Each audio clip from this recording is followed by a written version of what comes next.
معزز سامعین کرام، اللہ رب العالمین نے سورہ توبہ کی آیت نمبر 36 کے اندر فرمایا ان عدۃ الشہور عند اللہ 12 شہرا فی کتاب اللہ یوم خلق السماوات والارض منها 4 حرم ذلك الدین القیم فلا تظلموا فیہن انفسکم، کہ جب سے آسمان و زمین کی تخلیق ہوئی ہے تب سے اللہ رب العالمین کے نزدیک مہینوں کی تعداد 12 ہے۔ ان میں سے 4 مہینے حرمت والے ہیں اور یہ دین سیدھا دین ہے، اور ان مہینوں میں تم ظلم نہ کیا کرو۔ معزز سامعین، یہاں اللہ جل شانہ نے 12 مہینے کے تعلق سے بھی بیان کر دیا ہے، ساتھ ہی ساتھ ان میں سے 4 مہینے کو خصوصیت کے ساتھ بیان کیا اور حرمت والا مہینہ قرار دیا۔ لیکن ان 12 مہینوں میں کہیں اس بات کا تذکرہ نہیں فرمایا اللہ رب العالمین نے کہ ان 12 مہینوں میں سے کوئی ایک مہینہ بھی نحوست کا مہینہ ہے یا منحوس مہینہ ہے یا بے برکت والا مہینہ ہے، کہیں اس بات کا ذکر نہیں فرمایا۔ پورے قرآن کریم میں آپ ڈھونڈ جائیے، 30 پارے کے اندر 114 سورتیں ہیں، 6666 آیتیں ہیں، ان میں سے کوئی ایک آیت بھی آپ کو اس تعلق سے نہیں ملے گا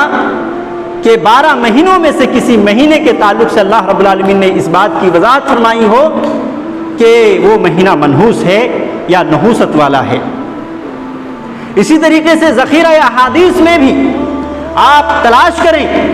تو یقیناً آپ کو کوئی ایک ایسی روایت نہیں ملے گی جس میں یہ بتلایا گیا ہو کہ کسی مہینے کے تعلق سے کہ وہ مہینہ نحوست والا مہینہ ہے۔ معزز سامعین کرام،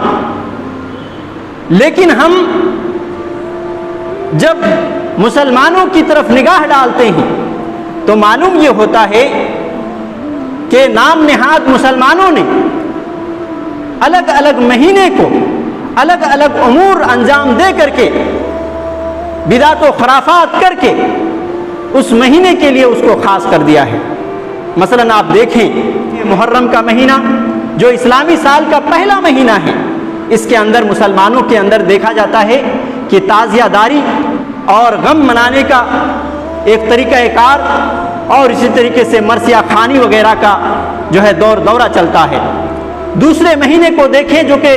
اسلامی سال کا دوسرا مہینہ سفر کا مہینہ ہے، اس میں بھی آپ دیکھیں تو مسلمانوں کے اندر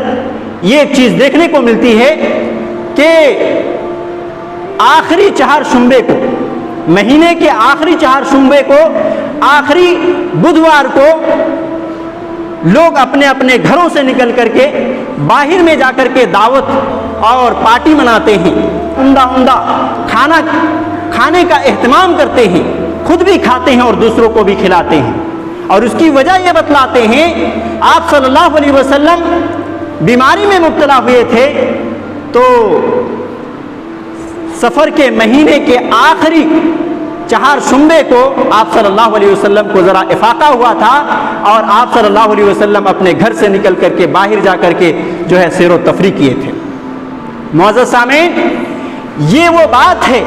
جو نہ آپ کو قرآن میں کہیں ملے گا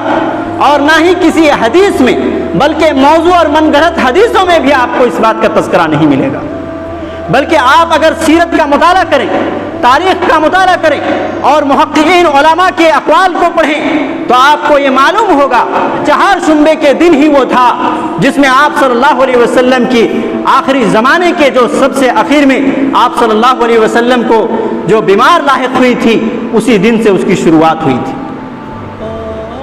یہ نام نہاد مسلمان جو اپنے آپ کو محبت رسول کا ڈھونگ نچاتے ہیں، اپنے آپ کو عاشق رسول بتاتے ہیں اور اپنے آپ کو رسول اللہ صلی اللہ علیہ وسلم کی اصلی سیدائی بتاتے ہیں، ان لوگوں سے پوچھا جائے کہ تم کہاں پڑھے، کہاں تم نے یہ چیز دیکھا، یقیناً ان کے پاس کوئی جواب نہیں ہوگا۔ معزز سامعین، ایسے لوگ نبی صلی اللہ علیہ وسلم سے محبت کا ڈھونگ رچا رہے ہیں، حقیقت میں آپ صلی اللہ علیہ وسلم سے ایسے لوگوں کی محبت نہیں۔ جس دن آپ بیمار ہوتے ہیں اس دن مسلمان پارٹیوں میں نکلتے ہیں. یہ کیسی محبت ہے؟ یقیناً ایک بے وقوف انسان بھی کہہ دے گا کہ یہ محبت کی کوئی داستان نہیں اور محبت سے اس کا کوئی رشتہ نہیں. اس کے بعد والا مہینہ دیکھیں، ربیع الاول کا مہینہ ہے. اس میں بھی مسلمانوں کے کارنامے کو دیکھیں تو عید میلاد النبی کا جشن منایا جاتا ہے. چوتھے مہینے ربیع الاخر، اس میں 11ویں کے نام پر شیخ عبد القادر جیلانی کے نام سے نظر و نیاز کا ایک جو ہے پروگرام کیا جاتا ہے اور ایک جو ہے رسم ادا کی جاتی ہے. اسی طریقے سے رجب کے تعلق سے دیکھیں، اس میں بھی ایک چیز موجود ملے گا آپ کو، کونڈے کا. اور اسی طریقے سے شعبان کے مہینے میں دیکھیں شب برات کا. گویا کہ مسلمانوں نے اپنے طریقے سے الگ الگ مہینے کو الگ الگ چیزوں کے لیے خاص کر لیا ہے. اور ان تمام رسومات کو آپ اگر دیکھیں گے تو صرف کھانے پینے کی دعوتیں ہوں گی اور صرف موج و مستی کا جو ہے آئینہ آپ کو دکھائی دے گا. گویا کہ انہوں نے یہ مستی کے دن بنائے رکھے ہیں ہر الگ الگ مہینے میں الگ الگ طریقے سے. معزز سامعین کرام، ان تمام چیزوں سے جو قرآن و حدیث میں ان تمام چیزوں کا ثبوت نہیں ہے، ہمیں بچنے کی ضرورت ہے. اللہ رب العالمین ہمیں ان تمام خرافات سے محفوظ رکھے.